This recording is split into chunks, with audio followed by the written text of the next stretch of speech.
I'm going to share my screen. We're going to continue talking about the long U sound and how it's represented in writing.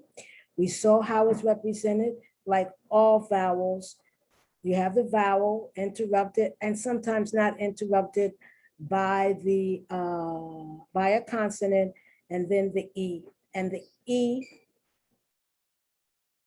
tells the speaker or tells the writer that the vowel before it is a long vowel.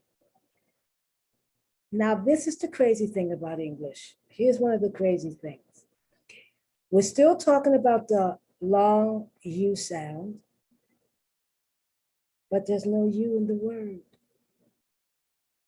EW sometimes, a lot of times, has the pronunciation of the long U. If I'm looking at a word that I'm unfamiliar with, I sometimes will attempt to pronounce it, but other times I won't. I'll play with it in my mouth. An example would be the AI. I don't know when the AI is pronounced like the long I, or when the AI is pronounced like the long A. There's this yogurt company. I've never heard it pronounced. So I don't know if it's Shobei or Shobai. I think it's CHOBAI, something to that effect. I don't know whether it's Shobei or Shobai.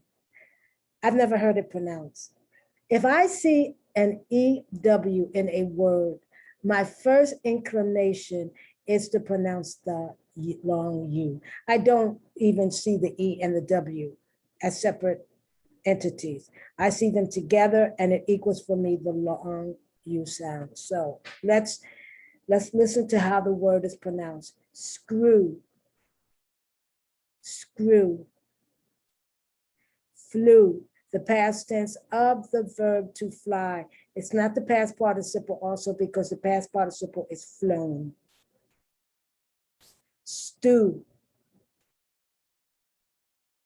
knew, the past participle of the verb to know. This is also a homophone because new can be spelled K-N-E-W, past tense of the verb to know, but it can also be spelled N-E-W, and it's something that's not old, or something that's recent. Crew, there's new, N-E-W. Jewish, that's the name of a religion. Chewing gum. Chewing gum is what you put in your mouth and you masticate it, but you're not going to swallow it. It's chewing gum. Americans chew a lot of chewing gum. Blue, the past tense of the verb to blow. The past participle is blown. And it's also a homograph with the word blue, B-L-U-E, the color blue. Ooer. Screw again, repeat. Chew, to chew. Past tense to chew, present tense to chew, present simple form, chew, completely regular verb, chewed. Through is the past tense of the verb throw. The verb throw in its present, in its simple form and in its infinitive form is throw, past tense through, but the past participle thrown. That's why chew is sort of irregular, because you would think me to say the present tense is chow. No, the present tense is, or that the simple form is chow, like the other ones, or throw and all this, or cho. No, C-H-O-W, like blow. No, chew, chew, chew, chew, chew, chew, chewing, chewed. Okay. Brew, a brew, once again, is like chew, regular all throughout. And a brew can also be the nickname for a beer. Do you have, what kind of brews do you have? Brew, beer. Sometimes people use it for coffee, sometimes. Few, not a lot. But sometimes depending on the context, it can also mean a lot. I have quite a few complaints. That means I have a lot of complaints. I have a few suggestions. And that means I have a lot. It's a euphemism. Instead of saying a lot, you say a few. But it all depends on the context. Did you get any A's? Yeah, I got a few. That means you got a lot. Dew in the mornings on the flowers, the water. Screwy, crazy. If you're screwy, you're crazy. The reason I'm not giving you the meaning of the word screw, it has two meanings. Like, for example, if you have a jar, you screw the top on. No, you screw the top off, you turn it.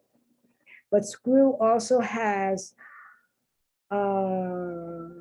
it's used colloquially or slang wise.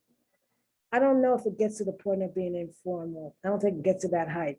And somebody says, screw you. That's not a nice thing to say to somebody. Screw you.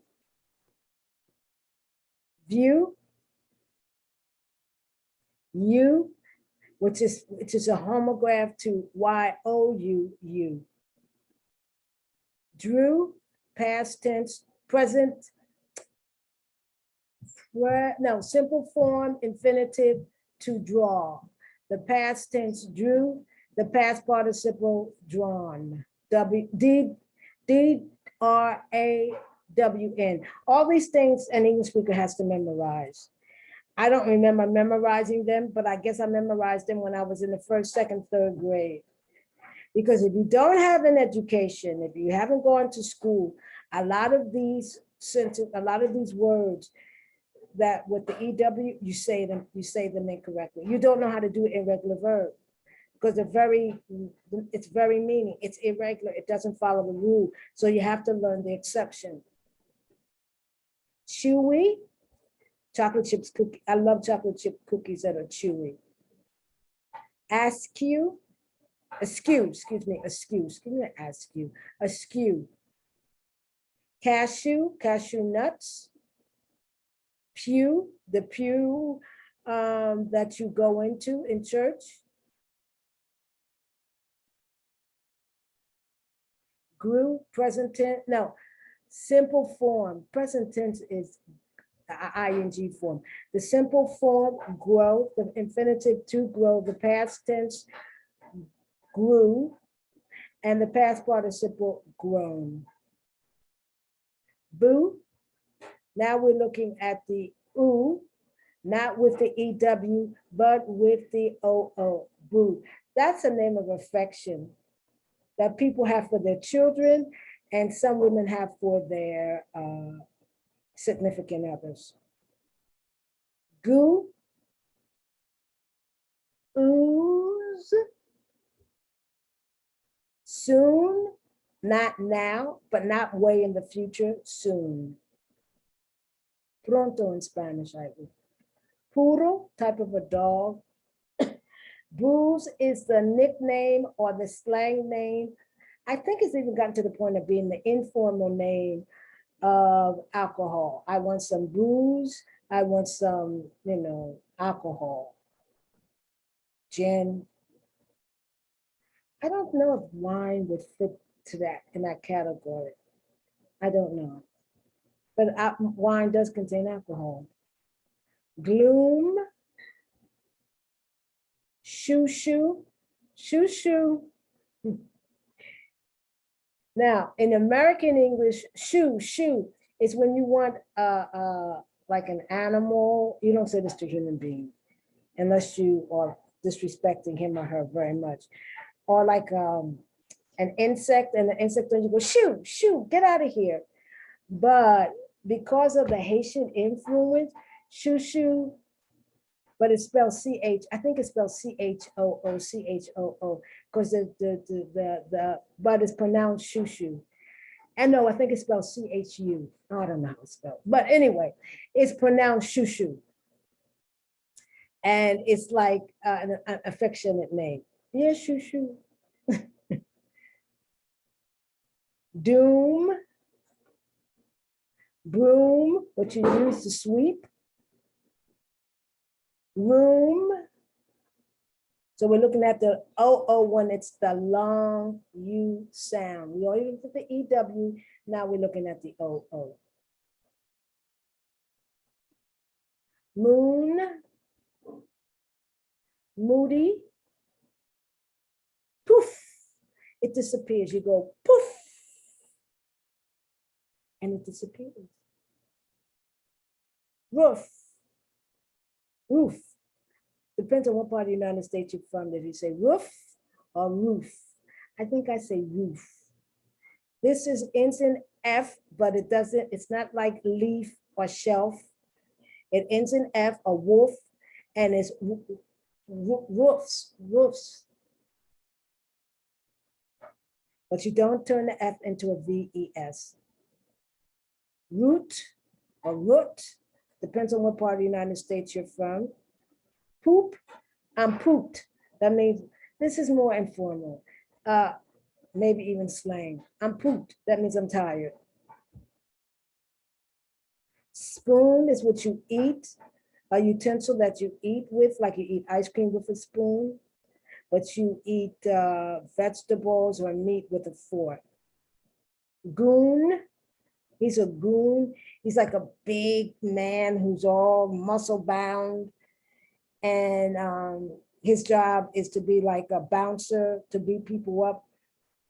But a goon is not like a bouncer, because a bouncer's job is to keep control. A goon, he goes around and wants to fight people. Ooey, that's ooey. I don't like it.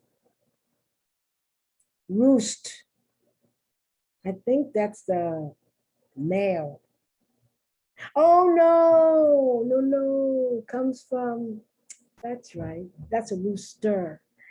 A roost, number one, it can be something like someone tricks you, that's a roost.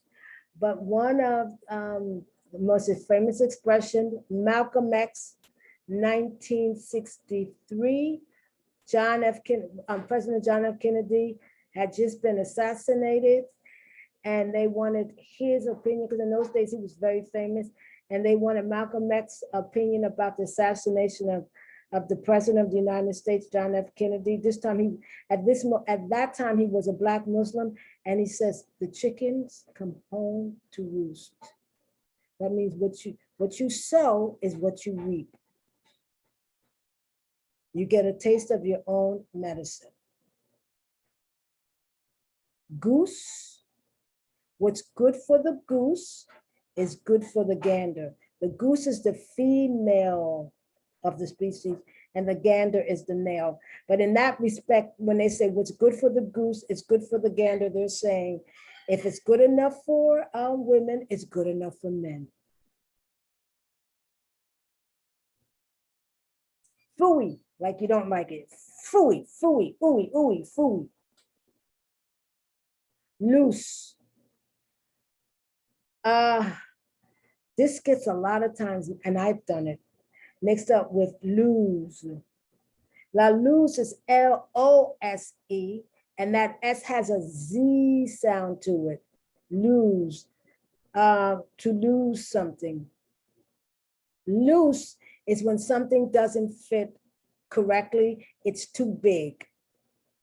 And that's loose, not lose, because then it sounds like lose. So here the S has the S sound. Food, food, and we're back to screw, the EW. So we're looking at the long U sound and how the long U is made in English. the sound. And this is the second set of cards. So you have the EW and you have the OO. The OO has many different sounds, as you probably have seen in the video on, if you looked at the video on the diphthong OO. So I want to thank you. This is Corella Ficklin McLean. Please subscribe to my channel. I would appreciate it. And I want to say thank you, goodbye, and have a great day. Bye.